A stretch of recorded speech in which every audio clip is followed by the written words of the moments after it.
오늘은 박해받는 말씀이라고 하는 주제로 오늘 전해드리도록 하겠습니다. 하나님의 말씀을 받은 두 주체가 있는데요. 두 주체, 유대인과 교회입니다. 하나님께서는 유대인들에게 구약 성경을 이렇게 맡겨주셨고요. 또 우리 교회에게는 신약 성경을 우리에게 맡겨주셨습니다.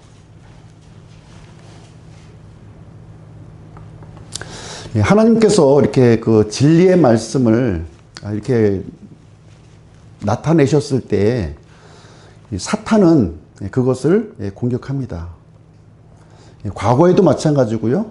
지금 현재에도 이 진리의 말씀이 이렇게 증거되는 자리에는 이 사탄이 이제 공격을 하고 있다. 그렇게 보시면 되겠습니다. 그래서 이 사탄은요, 이 말씀이 이 땅에 존재하는 것을 좋아하지 않아요. 그리고 이 말씀을 따라서 살아가는 사람들을 좋아하지 않습니다. 그래서 다양한 방법으로 이렇게 박해하고 또 고난을 주는 그런 일이 이제 일어나고 있는 것입니다. 그래서 오늘은 이제 박해받는 말씀이란 제목으로 이제 말씀을 전해드리도록 하겠는데요. 역사 이야기입니다. 역사 이야기. 어떻게 해서 그 성경이 우리 손에 들어오게 되었는지 그 과정을 같이 한번 살펴보도록 하겠습니다. 구약 본문의 전달 과정하고요. 신약 본문의 전달 과정, 하나님의 말씀과 신실함의 관계, 이 내용에 대해서 말씀을 전하도록 하겠습니다. 나는 하나님과의 관계에서 얼마나 신실함이 있는가 하는 것을 한번 돌아보시면 좋겠습니다. 이제 먼저 구약 본문인데요. 구약 본문을 하나님께서 이렇게 전달해 주셨습니다. 많은 사람들을 이제 사용하셨지만 그 중에서 대표적으로 세 사람을 오늘 소개해 드릴 거예요. 세 사람. 첫 번째 인물은 모세, 그 다음에 바룩, 세 번째 인물은 에스라라는 세 사람을 살펴보겠습니다. 모세를 통해서는 모세오경이 이제 기록되었죠. 출애굽 이후에 이스라엘 백성들에게 이렇게 전달이 되었습니다. 그리고 바룩이라고 하는 사람을 통해서 이제 예레미야서, 우리가 읽고 있는 예레미야서가 지금 이제 전달이 되었어요. 이것은 이제 이스라엘 백성들이 멸망하기 전에 바룩이라는 사람이 이 예레미야를 이제 기록한 내용입니다. 그리고 에스라인데요. 에스라는 바벨론 포로에서 이제 돌아와서 그동안의 구약 성경, 구약 본문의 사본들을 보존했던 그런 인물이 바로 에스라가 되겠습니다. 흩어져 있었겠죠, 이게요. 지금같이 인쇄했던 것이 아니고 사람의 손으로 이렇게 기록했기 때문에 흩어진 사본들을 이렇게 편집하고 보존하는 역할을 에스라라고 하는 사람이 진행을 했습니다. 자, 모세를 한번 보시면요. 하나님께서 말씀을 이렇게 전수하시기 위해서 사용했던 인물 모세를 한번 살펴보도록 하겠습니다. 민수기 12장 7절. 그러나 내 종 모세는 그런 대언자가 아니니 그는 나의 온 집에서 신실한 자니라, 이렇게 표현이 되어 있습니다. 하나님께서는 다양한 대언자들을 사용하셨는데요. 모세는 다른 대언자들하고는 좀 차원이 틀리다 하는 것을 여기서 말해주고 있는 거예요. 어떻게 틀렸느냐? 하나님의 온 집에서 신실한 사람이었다, 지금 이렇게 얘기하고 있습니다. 다른 대언자들에게는요, 이렇게 환상이나 꿈이나 계시를 통해서 하나님의 뜻을 이렇게 전달해 주셨는데, 모세의 경우는 얼굴과 얼굴을 대면해서 입에서 입으로 명백하게 하나님의 말씀을 전달해 주었다, 이렇게 얘기하고 있습니다. 그래서 모세는 하나님의 집, 이제 하나님과 관련된 모든 일들이죠. 이런 부분에서 신실한 종의 그런 본보기를 보였던 사람이 이제 되겠습니다. 자, 직접 계시를 이제 받은 거예요. 직접 계시. 이것은 하나님으로부터 직접 받으셨다는 거예요. 어떤 꿈이나 환상, 이런 것이 아니라 직접 음성으로 계시를 받았던 인물이 이제 되겠습니다. 신명기 34장 10절. 그 뒤로 이스라엘에서 모세와 같은 대언자가 일어나지 아니하였는데 그는 주께서 얼굴을 마주 대하여 아시던 자더라 이렇게 표현하고 있습니다. 직접 대면 face to face 이렇게 말씀을 전해 주셨습니다. 이런 모습을 통해서 모세는 하나님과 굉장히 이렇게 친밀한 관계 속에 놓여 있다는 것을 우리는 볼 수가 있는 것이죠. 그래서 다른 대언자는 뭐 친밀하지 않았다고 하는 것이 아니라 더 긴밀한 관계에 있었고요. 하나님으로부터 받은 이 계시, 이 말씀을 이렇게 기록하는 이 사명을 완수했던 그런 인물이 이제 되겠습니다. 말씀의 이제 그 기초석을 놓은 거예요.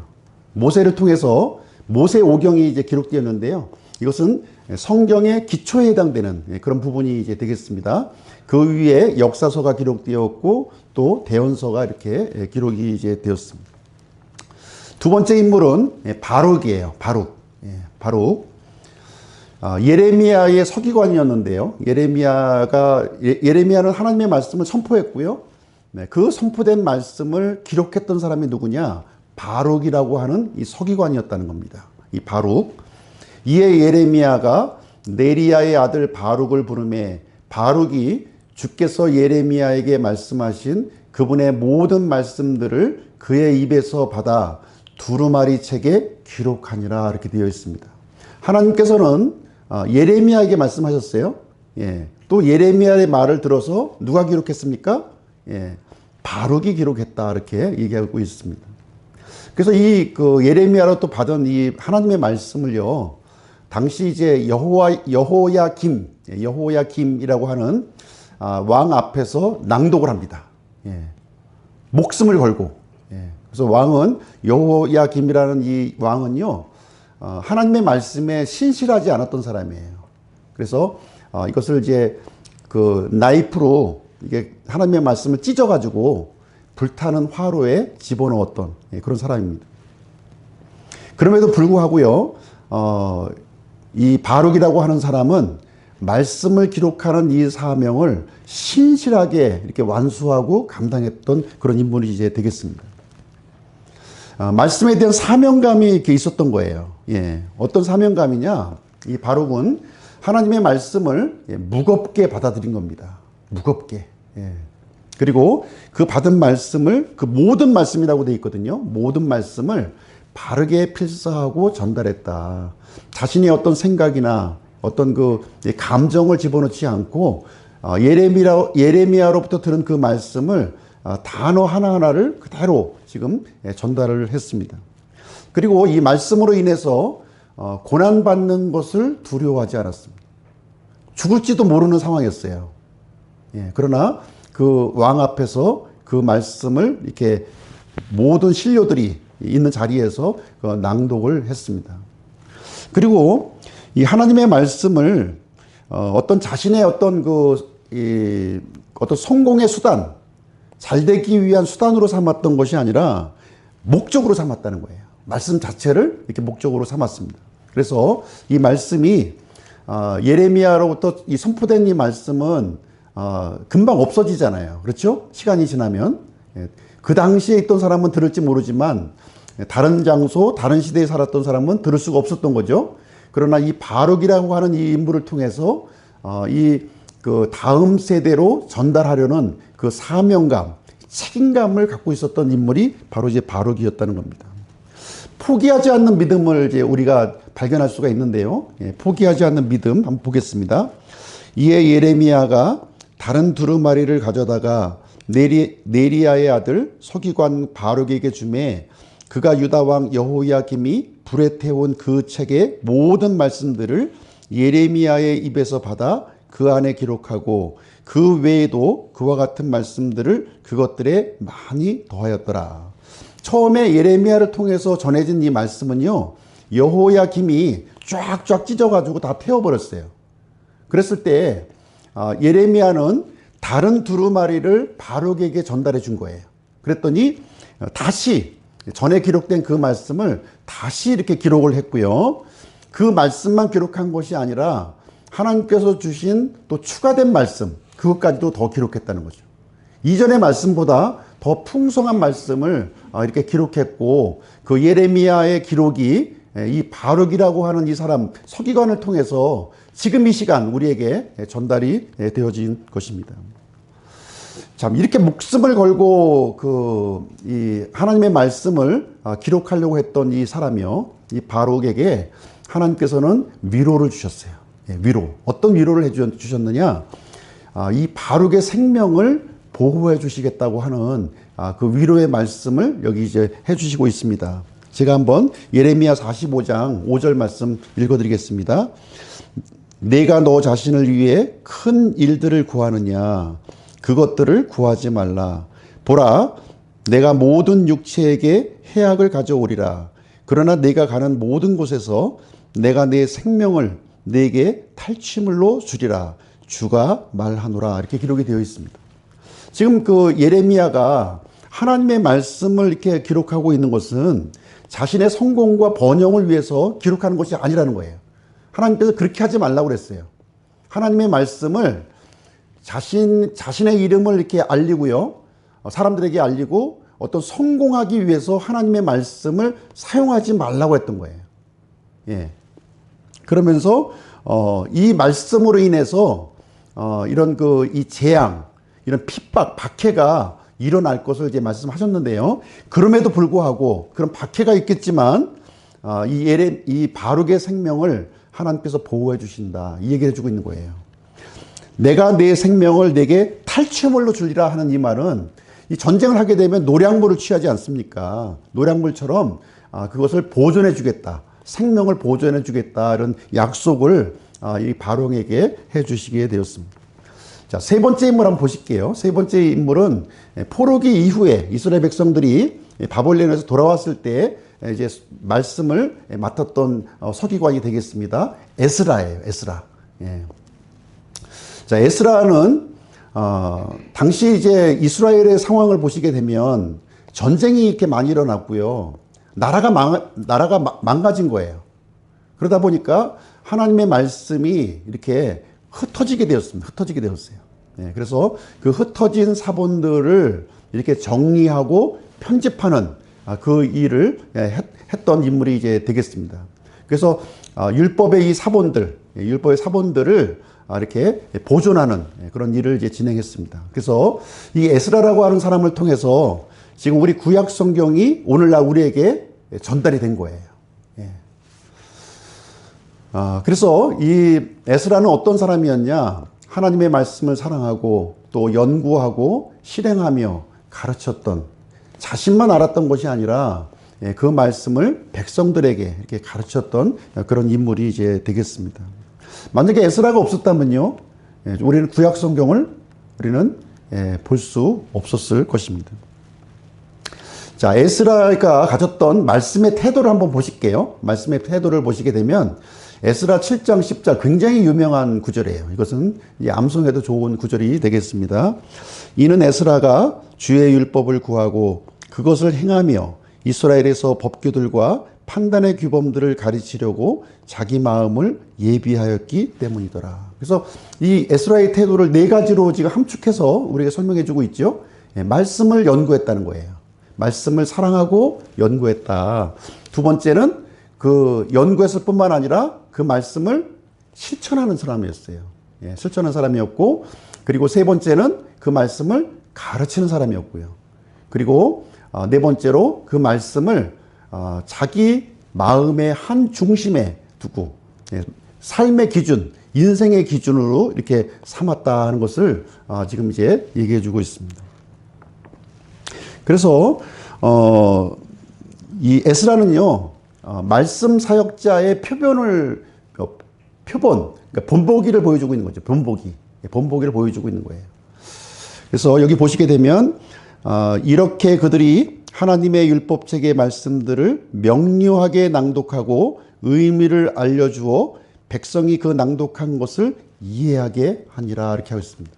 오늘날 이렇게 강단에서 설교하는 모습, 이 모습을 지금 이제 에스라가 그 당시에 했던 거예요. 그 당시에. 그래서 이 말씀을 이렇게 낭독을 했고요. 이 낭독된 말씀을 이렇게 해석을 한 거예요. 그래서 에스라가 물론 해석하기도 했지만 곳곳에 레위인들이 말씀이 어떤 뜻인지 그것을 이제 설명해 주는 그런 일을 이제 진행하게 된 것입니다. 그래서 그것을 깨닫게 했다. 왜냐하면 그 포로에서 이렇게 돌아왔잖아요. 70년 만에 언어를 다 잊어버린 거예요, 이 사람들이. 자기 원래 언어를. 예. 히브리 사람인데 히브리 언어를 모르는 거예요. 그러니까 그것을 히브리 언어로 된 이 성경을 이렇게 낭독을 하고 그 말씀을 이해할 수 있는 언어로 이렇게 번역을 해서 설명해 주는 일을 여기서 진행을 했다는 것입니다. 그래서 이 구약 성경이 우리 손에 전달되기까지에는 굉장한 저항과 박해가 있었다는 거죠. 박해. 그래서 보시게 되면 이방인들에게 짓밟혔죠. 유대인들이 바벨론 포로기의 박해. 그 이후로도 계속 진행이 됩니다. 그 이후로도 이 고대 근동이요. 고대 근동이 처음에는 이제 아시리아가 지배했고요. 그 다음에 바벨론이 지배했고요. 바벨론에 이어서 메데 페르시아가 또 지배했고요. 그 다음에 그리스가 지배했고요. 마지막으로 로마 제국까지 지배하는 이런 계속된 박해. 유대인들이 하나님의 말씀을 이렇게 소유하지 못하도록 계속된 박해가 이어졌다는 거예요. 그래서 결국에는 AD 70년에는 이스라엘이 멸망합니다. 누구에 의해서요? 로마 장군 타이투스라고 하는 장군에 의해서 완전히 성전에 돌 위에 돌 하나도 남지 아니하고 이 로마 이 군병들이요, 이 성전에 있는 등잔대 황금으로 된 거 아닙니까? 황금으로 된 것을 이렇게 운반하는 그런 장면이 여기에 부조로 이제 되어 있는 것입니다. 완전히 멸망한 거예요. 유대인들의 멸망으로 인해서 말씀까지도 완전히 짓밟혀지는 그런 상황이 된 것이죠. 그런데 하나님께서는 유대인들을 성경을 보존하는 데 사용하셨다는 거예요. 이스라엘 민족을 특별하게 하시고 주신 그 말씀이 훼손되지 않고 그대로 보존하도록 이렇게 사용하셨다. 자, 이렇게 얘기하고 있습니다. 로마서 3장 1, 2절 한번 보실게요. 그러면 유대인에게 어떤 이점이 있느냐? 어떤 이점이 있습니까? 이점이 없는 것처럼 보여요. 이 이스라엘의 역사는 한마디로 얘기하면 박해의 역사입니다. 박해의 역사. 혹은 할례의 유익이 무엇이냐? 할례 받는 민족이었는데요. 유익이 무엇이냐는 거예요. 그런데 그럼에도 불구하고 이렇게 박해를 받고 이렇게 힘들게 살았는데도 불구하고 그 이점이 많다는 거예요. 그 이점이. 하나님이 보실 때, 사람이 볼 때는 이점이 하나도 없는 것 같은데 하나님이 보실 때는 이점이 많다. 그것이 뭐냐면 하나님의 말씀이 맡겨졌다는 겁니다. 많은 민족을 놔두고요. 왜 이스라엘에게 이 말씀을 맡겼을까요? 그 이유가 있다는 거죠. 유대인들에게는 성경 전수에 특별한 사명이 이렇게 부여되었는데요. 유대인들의 이 특징을 보시게 되면 철저한 필사 전통을 가지고 있었다는 거예요. 듣고 그치는 것이 아니라 그 들은 말씀을 기록하는 그 전통을 가지고 있었다. 그리고 제사장과 레위인의 그 시스템이 있어가지고요. 그 기록된 말씀이 이렇게 훼손되지 않고 보존되도록 이렇게 하셨다는 거예요. 그리고 성전과 회당 시스템을 통해서 그 자녀들에게 하나님의 말씀이 이렇게 전달되도록 이렇게 하셨습니다. 그래서 이스라엘 교육의 그 중심은요, 이 토라, 구약 성경을 자녀들에게 암송하고 배우고 가르치는 일, 그 일을 이렇게 나라가 멸망했을지라도 그것을 포기하지 않았다는 거예요. 그걸 하나님께서 아셨기 때문에 이스라엘 민족에게 그 특별한 사명을 부여해 주셨고 지금 이 순간까지 남아 있었다는 것입니다. 자, 고난이라고 하는 것은 양면성을 가지고 있는 겁니다. 한편으로는 하나님의 심판이기도 하지만 한편으로는 이렇게 정결하게 하는 그런 과정을 이렇게 우리에게 거치게 하는 것입니다. 이사야 48장 10절 보라 내가 너를 정련하되 은을 정련하듯 정련하지 아니하고 너를 고난의 용광로 속에서 택하였노라. 자, 은의 정련이 나오고요. 고난의 용광로가 나옵니다. 고난의 용광로. 은의 정련은 이 정제 과정이 굉장히 빠르고 이렇게 단순합니다. 단순해요.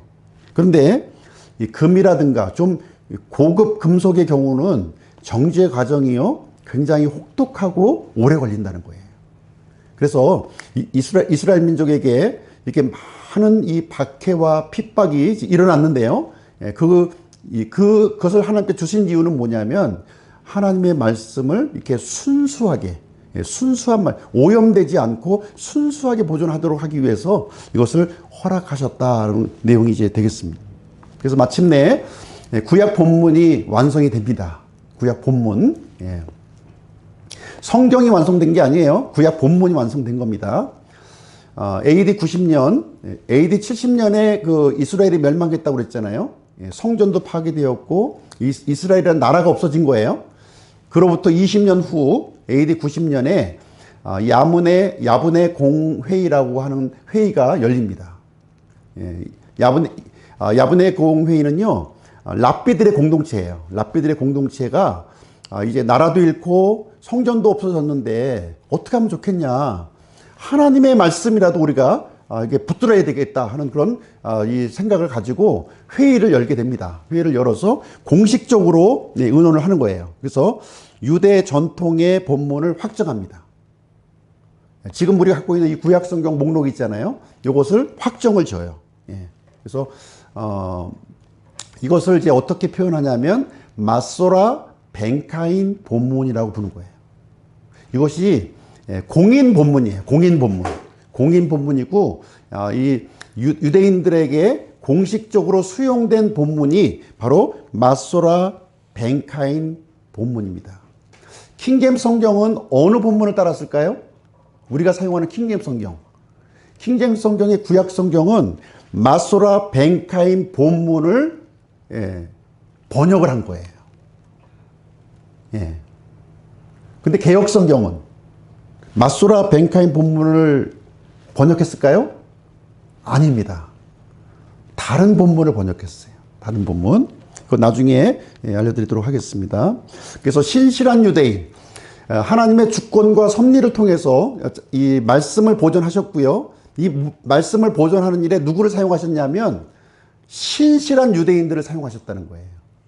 박해 속에서도 굴복하지 아니하고 하나님의 말씀을 보존하는 그런 열정과 책임감을 가지고 있는 그 사람을 통해서 하나님의 말씀, 구약 본문을 이렇게 완성했다 이렇게 얘기해 주고 있습니다. 자, 두 번째는 이제 신약 본문을 한번 보도록 하겠습니다. 성경은 구약과 신약으로 되어 있죠. 이번에 신약 본문을 한번 보시도록 하겠습니다. 신약 본문은 누구에게 맡겼냐? 교회에게 맡기셨다는 거예요. 교회. 자, 고린도후서 5장 19절. 곧 하나님께서 그리스도 안에 계셔서 세상을 자신과 화해하게 하시며 그들의 범법들에 대한 책임을 그들에게 지우지 아니하시고 화해하게 하는 말씀을 우리에게 맡기셨느니라. 여기서 우리 하는 것은 이제 교회를 얘기하고 있는 건데 구약 성경에 예언된 메시아 예수 그리스도를 보내주셨잖아요. 그 예수 그리스도께서 이제 주신 그 말씀, 화해하게 하는 말씀, 하나님과 우리 사이에 화해하게 하는 말씀을 누구에게 맡기셨냐면 바로 그리스도인, 교회에게 맡기셨다. 지금 이것을 얘기해 주고 있는 거예요. 그래서 이 화해의 메시지를 전달할 책임은 누구에게 있다? 우리 교회에게 있는 거예요. 교회에게.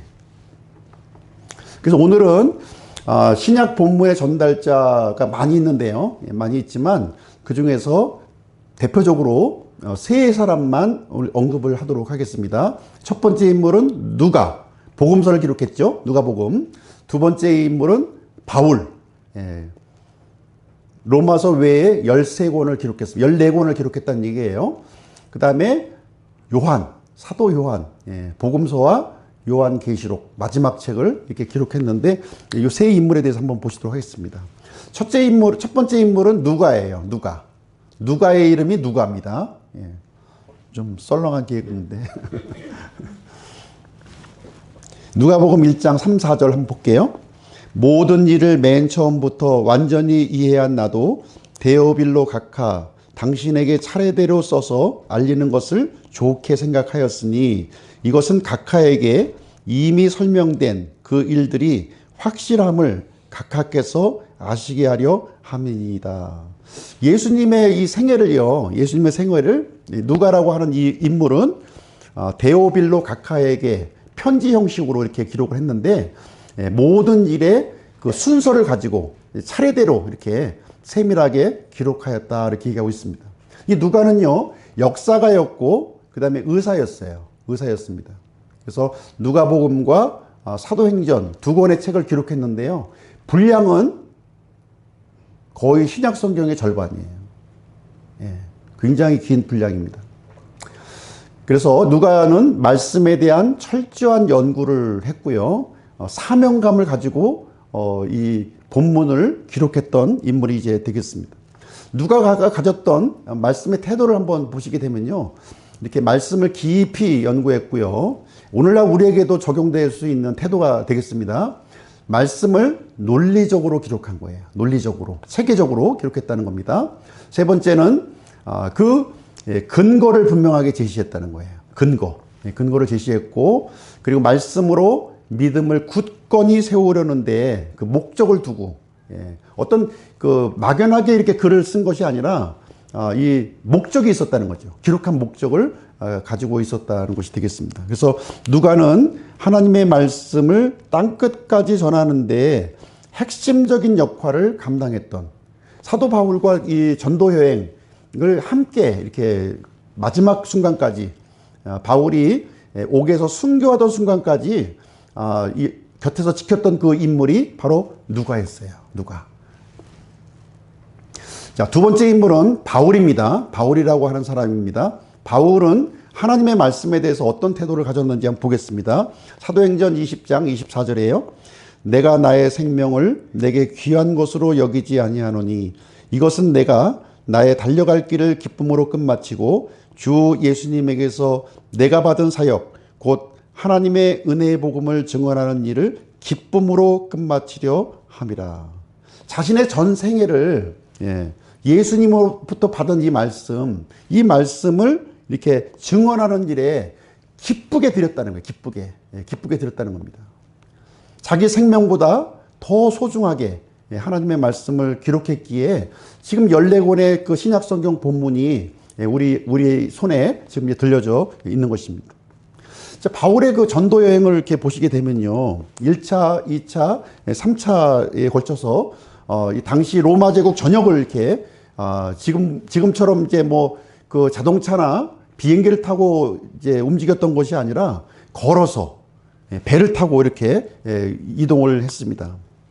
1차 전도여행은 2년 동안 2,000km를 움직였고요. 2차 전도여행은 3년 동안 3,000km를 또 이동했고요.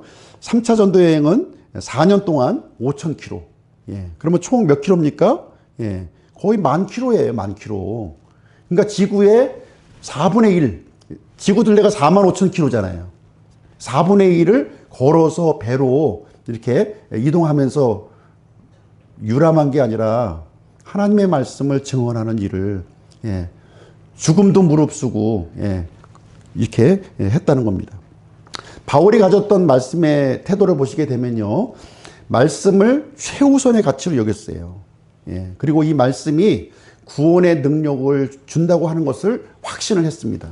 그리고 말씀을 정확하게 전달했습니다. 바울의 성경을 보시게 되면 전반부는 교리에 대한 내용이 기록되어 있고요. 후반부는 그 교리를 실행하는 그 내용으로 기록되어 있습니다. 고난 중에서도 말씀을 신실하게 지켰던 그런 인물이었고요. 인생의 끝자락까지도 말씀을 붙들었습니다. 바울은 말씀을 위해 죽기까지 신실한 사역자였다는 것입니다. 자, 로마 제국의 그 박해를 한번 보시게 되면요. 그리스도인들을 박해했는데요. 로마 황제, 10명의 황제들이 한결같이 이 지구상에서 이 그리스도인들을 없애기 위해, 왜 그리스도인들을 없애려고 그랬을까요? 성경을 없애기 위해서, 말씀을 없애기 위해서 이렇게 한 거예요. 예. 대표적인 인물이 네로 황제. 로마의 대화재 사건으로 이 그리스도인들에게 이 누명을 뒤집어 씌워서 다 이제 죽이려고 했고요. 두 번째 인물은 도미티아누스, 황제 숭배를 강요했습니다.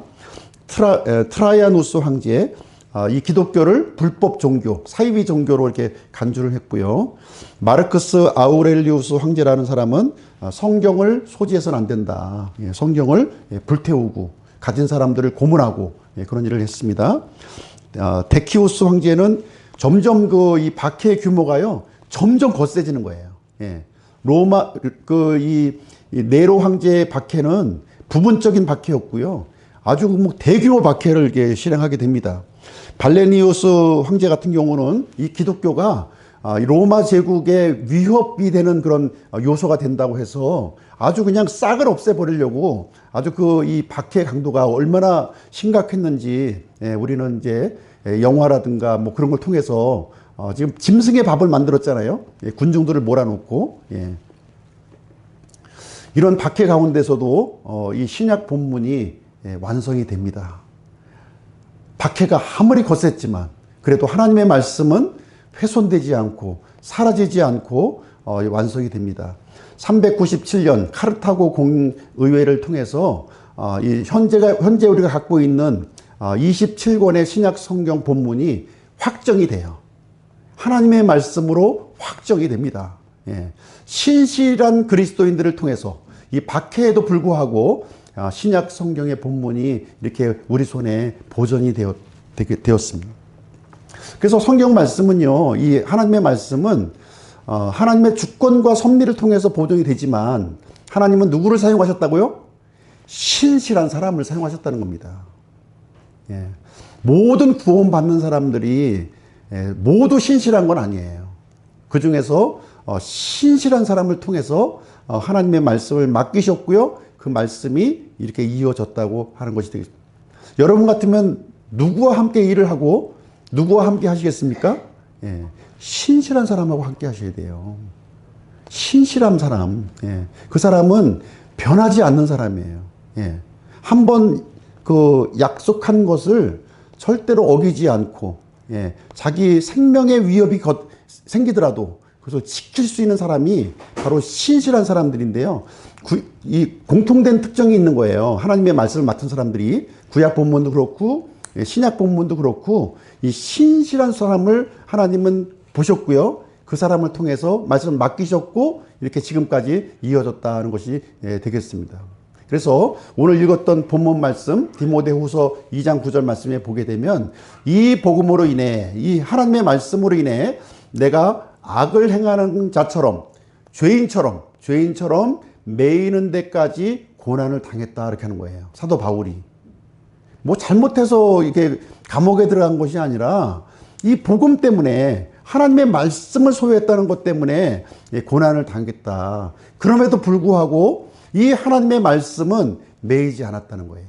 사도 바울은 감옥에 매였지만 그러나 하나님의 말씀은 매이지 않았다. 하나님의 말씀은 오히려 더 활발하게 증거되었다고 얘기해 주고 있습니다. 하나님의 말씀은요, 과거에도 이렇게 공격을 받았지만 오늘날에도 공격을 받는다는 겁니다. 마귀는 하나님의 말씀이 이렇게 증거가 되고 이렇게 보존되는 것을 원하지 않는 거예요. 그래서 계속 공격을 하게 되는 것입니다. 그럼에도 불구하고 이 신실한 사람을 통해서 이 말씀은 제한받지 않는다는 겁니다. 신실한 사람이 있는 한, 신실한 사람이 끊어지지 않는 한 하나님의 말씀은 계속해서 이어진다. 그래서 우리 신실한 사람이 되어야 되지 않겠습니까? 자, 박해의 양상을 보시게 되면요, 이 사탄은 여러 가지 형태의 그 박해를 진행합니다.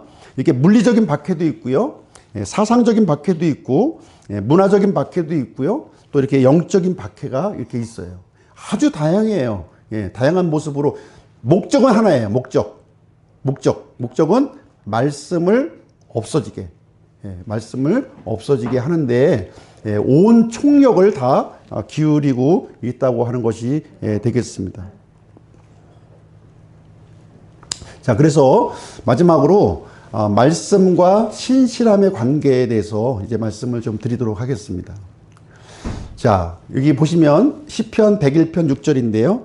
내 눈이, 그러니까 하나님의 눈이 이렇게 하는 거예요. 하나님의 눈이 어디에 고정되어 있는지 한번 보시기 바랍니다. 하나님의 눈이 땅에 신실한 자들 위에 있어 그들이 나와 함께 거하게 하리니 완전한 길 안에서 걷는 자 곧 그가 나를 섬기리이다. 이렇게 기록되어 있습니다. 그래서 하나님께서 이 땅의 신실한 자들을 보시고요. 이 땅의 신실한 자들의 이 섬김을 통해서 하나님의 말씀이 이렇게 이어지고 전달되도록 하셨다. 그래서 이 하나님의 말씀이 이렇게 보존되는 것은 하나님의 주권과 인간의 책임이 있는데요.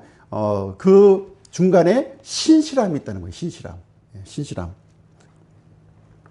그 신실함을 영어로 보시게 되면 faithfulness로 되어 있습니다. 믿음이 충만함. 예. 믿음이 이렇게 결핍되어 있는 사람은요, 이 말씀을 이렇게 맞지를 못해요. 예. 하나님은 믿음이 충만한 사람을 사용하신다는 것이 되겠습니다. 그래서 하나님이 쓰시는 사람과 마귀가 사용하는 사람의 특징을 한번 보시면 정반대예요. 이게 정반대의 모습을 봅니다. 그럼 하나님이 쓰는 사람은 어떤 사람이냐? 다시 말하면 신실함의 특징을 갖고 있는 사람이 이런 특징을 갖는 거예요. 신실한 사람은 하나님을 두려워하고 하나님을 높이고 또 자신은 겸손히 하나님의 말씀에 이렇게 순종하는 사람이 신실한 사람의 특징입니다. 반면에요, 마귀가 사용하는 사람은 어떤 사람이냐? 하나님을 경시하는 거예요. 요즘 그 설교자들 중에서 보면은 이게 청바지 입고 티셔츠 입고 이렇게 설교하시는 분들이 많아요. 왜? 성도들하고 아주 친밀감을 가지려고 한다는 거예요. 그렇게 하면 성도들이 굉장히 좋아한대. 우리 목사님 너무 이렇게 자연스럽고 이렇게 동질감을 느낀다는 거죠. 참 이런 모습이 어떻게 보여집니까? 예. 어떻게 보여주세요? 이 하나님을 경시하는 거예요. 본인은 그 모습이 다이나믹하고 뭔가 좀 굉장히 자유롭게 막 이렇게 말씀을 증거하는 것처럼 왔다 갔다 하면서 막 가서 저같이 이런 마이크가 아니라 또 이렇게 어떤 마이크죠? 예, 핀 마이크 또 들고서 왔다 갔다 하면서 막 하면서 이렇게 하는 모습을 볼 수 있어요. 하나님을 경시하는 모습입니다. 사실 이 말씀 앞에서 이게 서 있는 자체도 조심스러운 거 아니겠어요? 어떤 사람은 막 와이셔츠를 막 걷어가지고 막 이렇게 울퉁불퉁 막 근육을 보이면서 말씀을 전하는 사람이 있어요. 하나님 앞에서 근육 자랑합니까? 그리고 어떻게 하든지 어떻게 합니까? 하나님을 높이는 것이 아니라 누굴 높이죠? 자신의 이름, 자신의 어떤 학식, 자신의 어떤 학위, 이런 거를 막 내세우는 거예요. 자기가 영광 받으려는 거죠. 자기가. 한번 잘 분별해서 한번 보십시오. 하나님이 쓰시는 사람과 마귀가 사용하는 사람의 이 차이점을 한번 우리는 분별을 할 수가 있어야 되는 겁니다. 하얀 양복에다가 하얀 구두, 또 속에도 하얀 양말을 신었을지는 모르겠는데, 이렇게 아주 밝은 조명 속에서 쫙 나타나는 그런 마치 본인이 하나님처럼 같은 그런 모습으로 등장하는 경우도 있습니다. 교만한 거죠. 교만한 거예요. 하나님은 교만한 자를 물리치시는 겁니다. 하나님은 우리에게 말씀을 주셨지만 최소한의 말씀을 주신 거죠. 예. 최소한의 말씀. 예. 근데 마치 하나님의 말씀을 다 알고 있는 것처럼, 예. 이렇게 행사하시는 그런 분들이 있습니다. 하나님의 말씀을 순종하는 것이 아니라 어떻게 하는 거예요? 하나님의 말씀을 이용해서 자신의 어떤 성공과 번영을 또 이게 추구하는, 예. 그런 모습을 보여지고 있는데요. 이런 사람은 마귀가 사용하는 거예요. 이런 사람을. 예. 왜? 하나님이 사용하는 그 사람과 정반대의 특징을 갖고 있거든요. 신실한 사람의 특징, 예. 뭐 여러 가지가 있겠지만 대표적으로 이런 사람을 통해서 하나님의 말씀이 가감 없이 훼손되지 않고 이렇게 우리 손에 전달이 되는 겁니다. 하나님이 말씀하셨던 그 단어 토시 하나 안 틀리고 예, 그대로 전달되는 거예요. 그대로. 우리도 그래야 되지 않겠습니까? 신실함이 있다면 하나님의 말씀을 건성건성 보는 게 아니라 그 단어 하나하나를 이렇게 구체적으로 이렇게 볼 수 있어야 되고요. 정확하게 이해하는 그 태도가 필요한 겁니다. 대충 알고서 하나님 말씀 다 알았다고 우리가 얘기할 수가 없는 겁니다. 근데 하나님이 이렇게 성경 전수를 위해서 사용했던 인물들의 특징, 이 신실함의 특징이 있었던 거예요. 오늘날 하나님의 말씀을 맡은 사역자도 이와 같은 태도를 가져야 되지 않겠습니까? 예. 가져야 되는 거예요, 마땅히. 성도들도 하나님의 말씀을 이렇게 받을 때 이런 태도, 신실함의 태도를 가지고 우리가 받아야 될 줄로 생각합니다. 그래서 이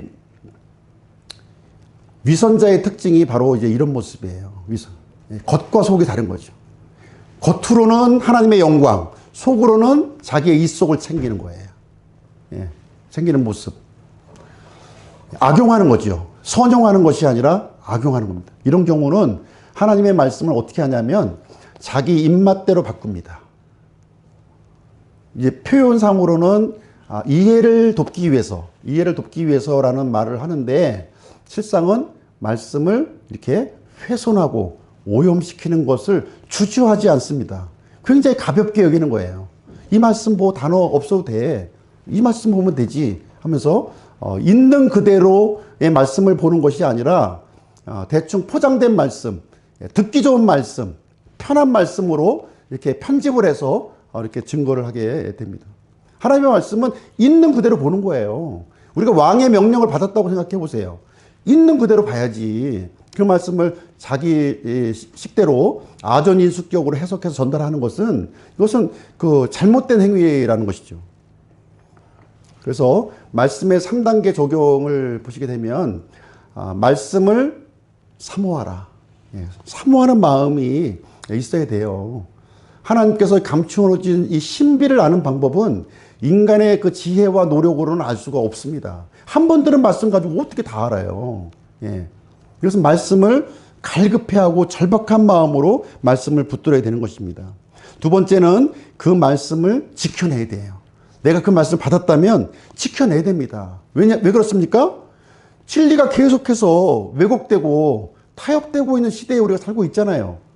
역사를 보고도 우리가 알 수가 있지만 이것은 현재 진행형입니다. 지금도 계속해서 지금 이런 그 말씀을 훼손하는 일이 지금 아무렇지 않은 것처럼 지금 진행하고 있다는 거예요. 이런 과정에서 우리는 말씀을 어떻게 지켜낼 것인가, 이 고민이 우리 마음속에 있어야 되지 않겠습니까? 그리고 이 말씀을 전수하라는 겁니다. 나만 알면 됐지, 나만 잘하면 됐지가 아니라 다른 사람에게 전달하려고 하는 그 마음을 우리가 가져야 될 줄로 생각을 합니다. 자, 지금 이제 우리가 성경을 불태우던 시대, 이렇게 사람들을 성경을 소지하면 고문하고 이렇게 죽이는 그런 시대는 지나갔습니다. 예, 그러나 하나님의 말씀은 여전히 살아있고요. 이제는 이 말씀이 우리 삶 속에서 타오르게, 불타오르게 해야 되지 않겠습니까? 예, 그러기 위해서 하나님께서는 지금 이 순간에도 어떤 사람을 찾으세요? 신실한 사람. 하나님의 말씀에 두려워 떠는 사람을 찾고 있다는 것이 되겠습니다. 자, 고린도 전서 4장 1절 2절의 말씀을 보도록 하겠습니다. 다음 시간에는 사탄이 이 말씀을 어떻게 변질시키고 왜곡시키고 있는가, 이렇게 확정된 전통 본문이 확정됐음에도 불구하고 그 확정된 본문을 어떻게 훼손시키고 오염시켜 나가고 있는가 하는 부분에 대해서 살펴보도록 하겠습니다. 신실치 않은 사람이죠. 말씀을 대수롭지 않게 생각하는 사람들이 그런 악한 행위를 한 거예요. 고린도전서 4장 1, 2절 읽고 오늘 오전 말씀 마치도록 하겠습니다. 같이 한번 읽어보시죠. 시작. 사람이 우리를 그리스도의 사역자요 하나님의 신비들을 맡은 청지기로 그렇게 여길지어다. 더욱이 청지기들에게 요구되는 것은 신실한 사람으로 드러나는 것이니라. 모두가 신실한 사람으로 드러나시기를 주님의 이름으로 축복드립니다. 기도하고